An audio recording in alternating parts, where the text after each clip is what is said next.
Hi guys! For today's video, may iba naman tayo. So I'm flexing my halaman at home. So these orchids was given to me just to lighten up the day. Tapos that bonsai was also a gift from a friend nung birthday ko. So, lahat ng mga halaman may mga significant person na nagbigay as a gift.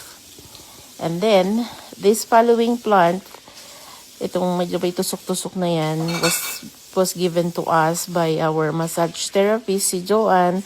I hope you're doing fine, Joanne.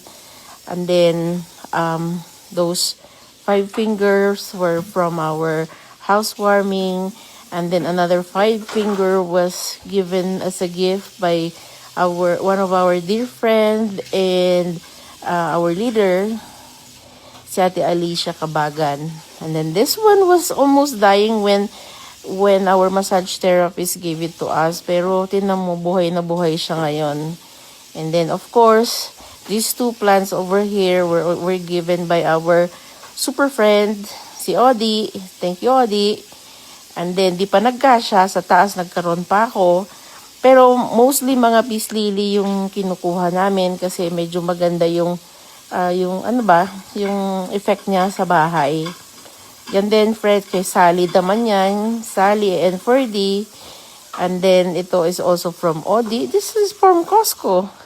This one is also, I think it's from Costco. So, ito na yung mga halaman natin na nagbibigay ng buhay sa loob ng bahay. So, yan muna yung flex natin for the day, guys.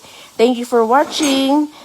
Follow me on my YouTube account, Marianne